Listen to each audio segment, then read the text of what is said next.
get you out of my mind. It's like I feel it for the first time.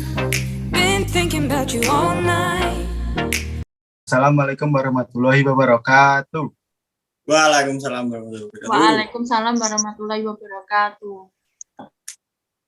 Selamat siang dimanapun Anda berada. Kembali lagi bersama saya, Danang Pramudia PHQ. Senang sekali saya bisa menemani waktu luang Anda kurang lebih selama 30 menit ke depan. Tentu dengan tema menarik dan narasumber yang kompeten, dan ditemani dengan narasumber kita yang sudah hadir. Waktu dan tempat saya persilakan untuk memperkenalkan diri terlebih dahulu. Oke, terima kasih atas waktu dan kesempatannya. Sebelumnya aku sangat berterima kasih kepada teman-teman semua yang sudah mengundang aku di acara podcast tema kesuksesan inner beauty dan karisma. Sebelumnya kenalin, namaku Alfi Mayawati, kuliah di UPN Veteran Yogyakarta, Prodi Akuntansi angkatan 2020. Mungkin itu aja perkenalan dari aku. Aku kembalikan ke moderator. Terima kasih Kak Alfi sudah memperkenalkan diri. Untuk narasumber yang lain bisa memperkenalkan diri terlebih dahulu.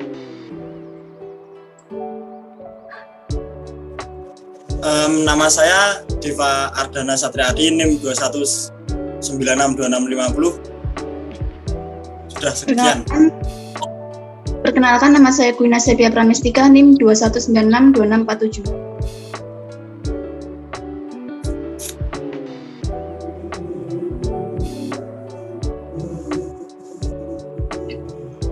Perkenalkan, nama saya Iksan Noval, NIM 21962654. Kenalkan, saya Adinda Ifarhani, NIM 21962663. Terima kasih teman-teman. Untuk agar tidak membuang waktu, kali ini kita akan membahas tema tentang hal yang sering dibicarakan akhir-akhir ini hingga masuk trending di platform media sosial loh. Apakah kalian sudah bisa menebak tema apa yang akan kita bahas kali ini? Yaps, betul.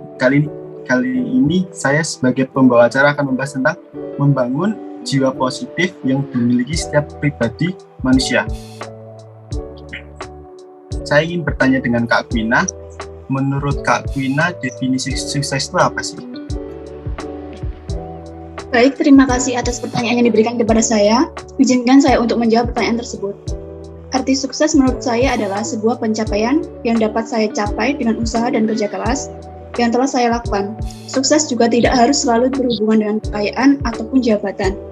Akan tetapi, sukses juga dapat berupa tindakan atau perilaku yang saya lakukan dalam kehidupan sehari-hari yang dapat membuat saya dan orang yang ada di sekitar saya merasa nyaman dan bahagia. Terima kasih. Terima kasih Kak Gwina.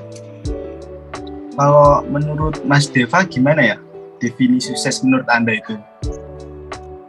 Baik Mas Danang, saya sedikit akan menjelaskan apa itu sukses.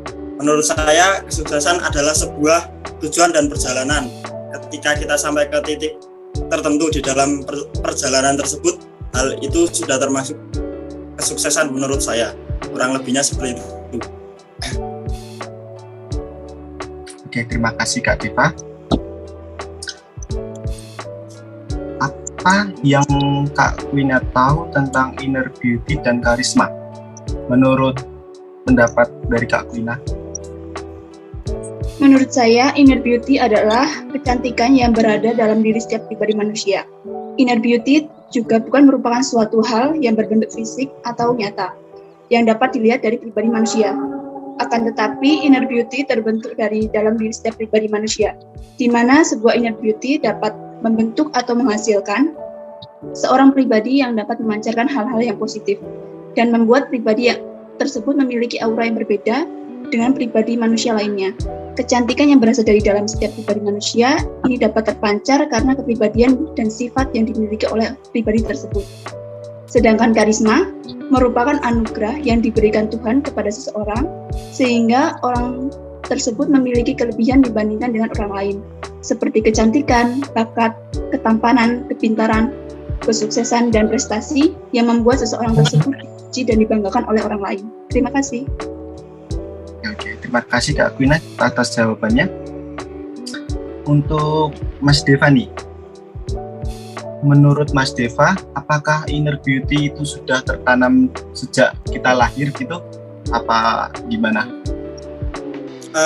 Tidak, menurut saya inner beauty merupakan usaha dari kita untuk memperolehnya. Jika begitu, apakah usaha yang bisa membangkitkan inner beauty tersebut? Yang pertama, menjadi dirimu sendiri, lalu selalu tersenyum dan berpikir positif, evaluasi dan meningkatkan kualitas diri, bersosialisasi dan menghargai orang lain, menjaga dan merawat diri sendiri, memberikan penghargaan untuk diri sendiri, dan tentunya melakukan sesuatu dengan tulus. Oke, Kak Deva. Saya boleh bertanya sedikit mengenai menjadi diri. Bagaimana tanggapan Anda tentang masyarakat Indonesia yang suka bermuka dua, dia tidak bisa susah untuk menunjukkan dirinya sendiri? Menurut saya seharusnya lebih bisa percaya diri dengan diri sendiri. Setiap orang memiliki kemampuan dan aura mereka tersendiri. Jangan bandingkan diri kamu dengan orang lain dan ingin menjadi seperti mereka. Dengan menghargai menjadi dirimu sendiri, kamu akan memancarkan aura tersendiri dari dalam diri kamu dan membuat orang lain di sekitar kamu mengenal diri kamu apa adanya. Terima kasih. Oke, terima kasih Kak Deva. Kita akan bertanya kepada dari tadi yang belum ditanyakan. Menurut Kak Dinda, apakah karisma bisa mempengaruhi kesuksesan? Karena kan kesuksesan itu kan bisa banyak faktornya gitu kan. Apakah karisma itu juga salah satu termasuk? Menurut saya, untuk karisma dapat membuat seseorang mencapai puncak kesuksesan, tetapi hanya karakter yang dapat membuat seseorang tetap bertahan di puncak kesuksesan itu. Karisma berbicara tentang pesona dan daya tarik seseorang seperti kecantikan, ketampanan, kepintaran, dan prestasi yang bisa membuat seseorang dipuja dan meraih kesuksesan. Karisma adalah sebuah anugerah. Terima kasih Kak Dinda. Untuk Kak Aksa, apakah inner beauty hanya berlaku untuk wanita? Apakah laki-laki bisa mempunyai inner beauty? Oke, izin menjawab. Jika disebut sebagai inner beauty, itu hanya untuk wanita saja. Dan jawabannya iya. Namun, jika sebutan untuk laki-laki sendiri bernama inner handsome, akan tetapi untuk makna dan artinya sama saja seperti inner beauty. Terima kasih. Jadi cuma perbedaan kata aja ya dari maksud. Oke, terima kasih Mas Aksa. Untuk pembicara kita nih yang dari tadi baru perkenalan terus, untuk pembicara kita yang cantik jelita, Kak Alfi, goals apa yang sudah dan belum kamu capai? Oke, terima kasih untuk pertanyaannya.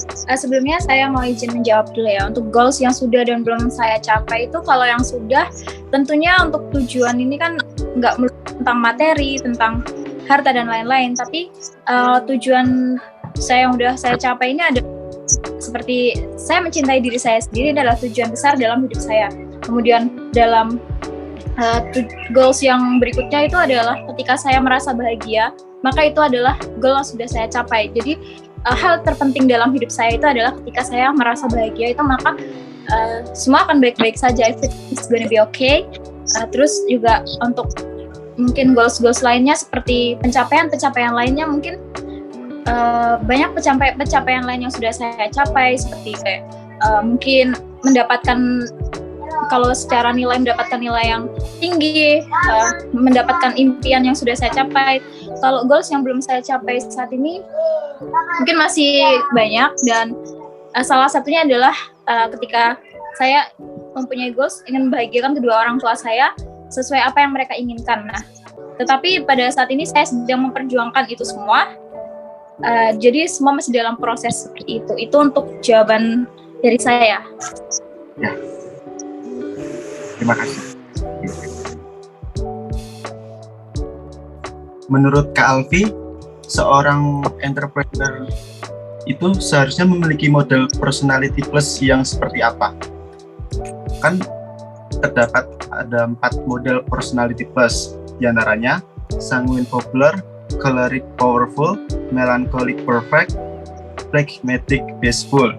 Menurut Kak Alfi, model personality plus yang mana yang seharusnya dimiliki oleh seorang entrepreneur? Oke, terima kasih atas pertanyaannya. Pertanyaannya terkait model personality plus ya. Jadi menurut saya model personality plus yang seharusnya dimiliki oleh seorang entrepreneur yaitu choleric powerful. Alasannya karena seseorang yang memiliki model personality plus ini adalah tipe orang yang pantang menyerahnya, tidak mudah mengalah, selalu melakukan sesuatu sesuai dengan yang telah dikatakan dan selalu berani untuk menghadapi tantangan ataupun berani untuk mengambil risiko.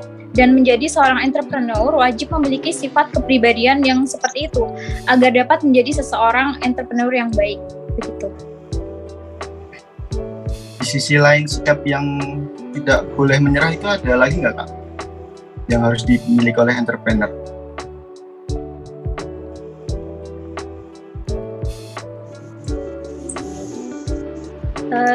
Apa tadi pertanyaannya kurang jelas, maaf. Oke. Sikap yang harus dimiliki seorang entrepreneur selain pekerja keras tadi. Pantang menyerah gitu. Iya. Iya. Oke. Jadi untuk sikap lain yang harus dimiliki oleh seorang entrepreneur adalah seperti contoh jujur, bertanggung jawab, seperti yang sudah saya sebutkan tadi, berani mengambil risiko, dan tentunya memiliki ide dan kreativitas. Tentunya seorang entrepreneur adalah orang yang harus memiliki kreativitas yang tinggi, karena di dalam dunia entrepreneur kita tidak melulu tentang hasil yang sama dengan yang sudah ada. Jadi kita akan membuat mungkin kreasikan lagi lebih atau membuat sesuatu yang baru. Jadi untuk seorang entrepreneur ini harus memiliki pola pikir yang cerdas, pola pikir yang kreatif dan inovatif seperti itu. Oke. Apakah ada pertanyaan lagi? Sudah cukup. Semoga jawaban dari Kak Alfi bermanfaat untuk kita semua. Amin. Untuk pertanyaan selanjutnya, untuk Mas Deva, apa yang menjadi prioritasmu saat ini? Apakah ada hal yang harus kamu pertimbangkan dulu? Izin menjawab. Yang menjadi prioritas saya saat ini tentunya adalah belajar dan menyelesaikan kuliah demi untuk mengejar cita-cita yang saya mau. Itu yang menjadi tujuan saya saat ini. Terima kasih. Boleh saya bertanya lagi, apakah cita-cita Anda selama ini? Cita-cita saya ingin menjadi orang yang sukses dan bisa berwirausaha. Amin. Sekian. Ada pikiran untuk usahanya, untuk sekarang pengen usaha apa atau apa gitu dulu untuk masa depan? Untuk saat ini baru usaha kecil-kecilan dalam bidang dunia jaket atau kaos, ya seperti itu. Oke. Jadi sudah memulai, walaupun sedikit-sedikit, jadi sudah mempelajari. Ya. Oke. Terima kasih Kak Deva. Untuk Mas Aksa, sekarang nih bertemu sama Mas Aksa kita. Apa yang menjadi kelemahanmu saat ini dan bagaimana kamu mengatasinya? Oke. Mungkin kelemahan saya ada banyak, tapi mungkin yang saya tonjolkan adalah yang sangat menonjol kelemahan saya itu kurang tepat waktu. Dan cara saya untuk mengatasinya ialah dengan cara memasang alarm yang pertama agar untuk menandai kapan waktunya saya untuk pergi ke sebuah acara atau yang lain. Terus yang kedua, mencoba untuk datang ke sebuah acara tersebut yang sudah direncanakan kurang lebih 15 sampai 30 menit sebelum acara dimulai. Itu saja. Oke. Jadi kelemahan dari Mas Asa ini kurang disiplin ya, kayak mengatur waktu, membagi waktu dan sebagainya gitu. Ya, bisa dikatakan seperti itu. Oke. Terima kasih Mas Aksa.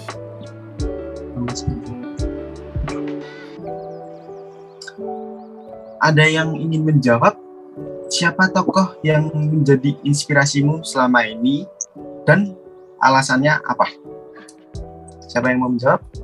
Saya izin menjawab, Mas. Yang menjadi Oke, inspirasi baik. saya adalah Prilly Latukonsina. Karena Prilly tidak hanya cantik saja, tetapi seorang aktris Indonesia yang dikenal memiliki karisma yang baik dan royal. Prilly Latukonsina juga lulusan S1 Ilmu Komunikasi di London School of Public Relations dengan predikat umlaut. Dan pekerjaan Prilly saat ini adalah aktris, presenter, penyanyi, model, pengusaha, aktivis, penulis, dan produser, dan banyak lagi awards yang Prilly peroleh. Itu alasan saya menginspirasi Prilly. Oke, terima kasih Kak Dinda. Apakah saya boleh bertanya? Ya, silahkan.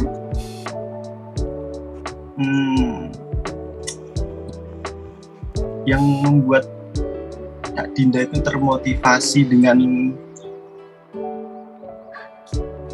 Prilly Latukonsina apa ya? Kayak yang bisa membuat motivasi gitu. Untuk public speaking-nya cukup bagus, dan dia selain cantik juga pintar buat acting gitu. Di sisi lain juga Kak Dinda juga setuju ya kalau misalnya seorang wanita tuh tidak serta-merta cuma di rumah saja, terus ngepel, nyuci, masak dan sebagainya. Gimana? Berarti Kak Dinda mendukung apa ya? Kayak bukan gerakan sih. Mendukung pemuda-pemuda wanita-wanita Indonesia yang banyak dibatasi oleh orang tuanya karena wanita itu cuma di rumah saja, terus ngepel, masak itu. Ya, seperti itu. Oke, terima kasih Kak Dinda. Ya. Untuk Kak Alfi,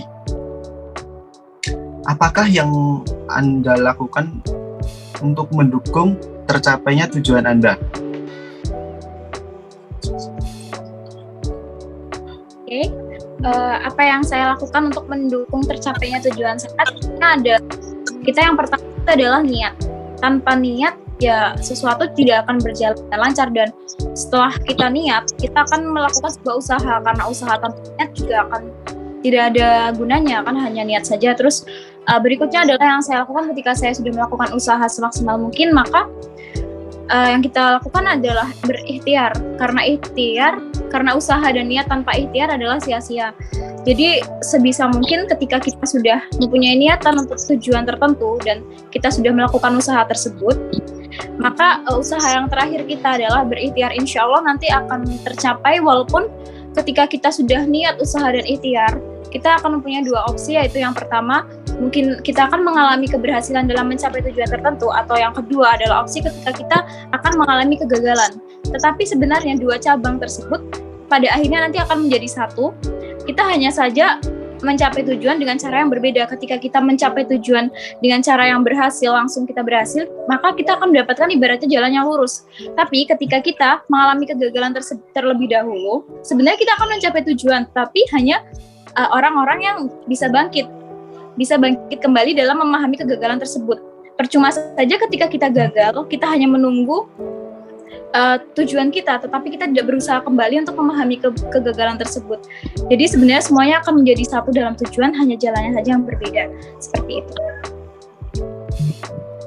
kasih Kak Alfi, jawabannya sudah cukup menjawab pertanyaan saya. Untuk Kak Quina kali ini, apakah yang namanya cantik dari dalam itu benar-benar ada? Apakah cuma hanya kalimat kiasan saja? Baik, izin menjawab. Menurut saya pribadi, saya percaya dengan adanya inner beauty dalam diri setiap orang, berdasarkan apa yang pernah saya lihat dan saya rasakan.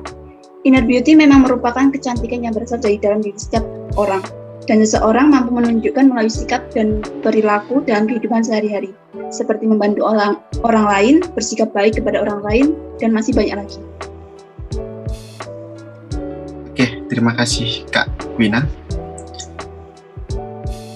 Kita dari podcast kali ini mendapat pertanyaan dari IG yang sebelumnya sudah kita voting gitu kan, sudah kita bikin question lah gitu. Oke. Tapi ini ditujukan untuk Kak Alfi, apakah sanggup untuk menjawab pertanyaannya? Ya, sanggup. Silahkan. Oke. Takaran sebuah kesuksesan dilihat dari segi apa ya Kak? Kayak ukuran tolakan sebuah kesuksesan gitu. Apakah ada itunya, takarannya? Harus seperti harus mempunyai mobil atau rumah dan sebagainya gitu. Oke. Sebelumnya terima kasih atas pertanyaannya. Sebenarnya kalau ngomongin tentang tolak ukur nih, kita hidup di dunia memang sebenarnya tentang tolak ukur. Tapi kalau kesuksesan sendiri, sebenarnya setiap orang itu mempunyai takaran atau tolak ukur masing-masing. Jadi kita tidak bisa memberikan standar yang sama kepada semua orang, karena semua tidak bisa disamaratakan.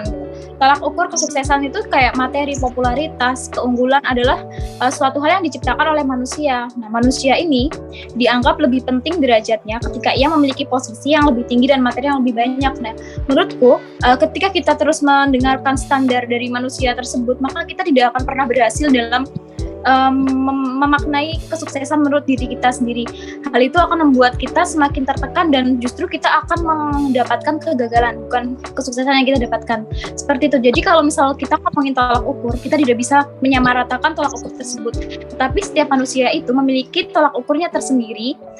Seperti kesuksesan itu seperti tidak hanya tentang materi, popularitas, harta, dan lain-lain, tapi kesuksesan bisa tentang kita berhasil membahagiakan diri sendiri, kita berhasil mencintai diri sendiri, kita berhasil mencapai tujuan kita, seperti itu.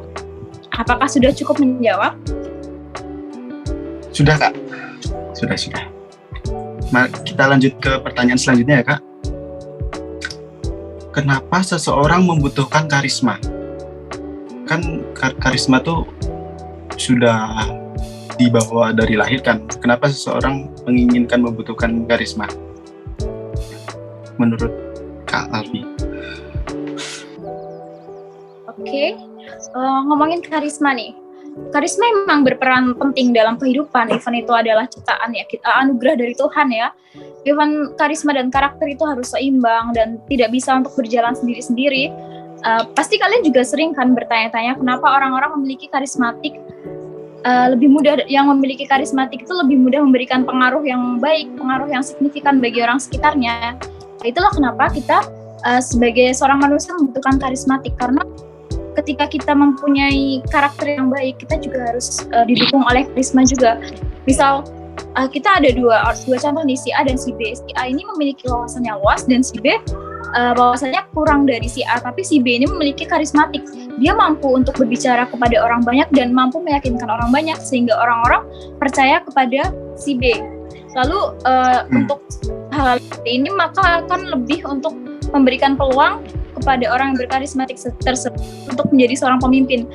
Jadi tetapi tidak terus karismatik untuk menjadikan kita sombong gitu. Karismatik juga harus diiringi dengan karakter yang baik begitu. Untuk kita menjadi orang sukses, kita harus sebaiknya mengimbangi dua-duanya antara karakter dan karisma. Seperti itu. Terima kasih Kak Alfi. Kesimpulan yang dapat kita simpulkan dari podcast kali ini adalah bahwasannya inner beauty, karisma, dan kesuksesan memiliki hubungan yang erat. Hal ini dapat terjadi karena inner beauty dapat membentuk seseorang menjadi orang yang baik, tidak hanya secara fisik atau penampilan, tetapi juga baik dari hati atau dalam diri orang tersebut. Sedangkan karisma dapat menjadikan seseorang terlihat memiliki kelebihan dibandingkan dengan orang lain. Dalam meraih kesuksesan, sangat diperlukan inner beauty dan karisma seseorang. Seorang manusia mampu meraih sebuah kesuksesan dengan cara yang baik. Selain itu, inner beauty dan karisma juga dapat membuat seseorang mampu dihargai, dihormati, dan dipandang baik oleh orang lain.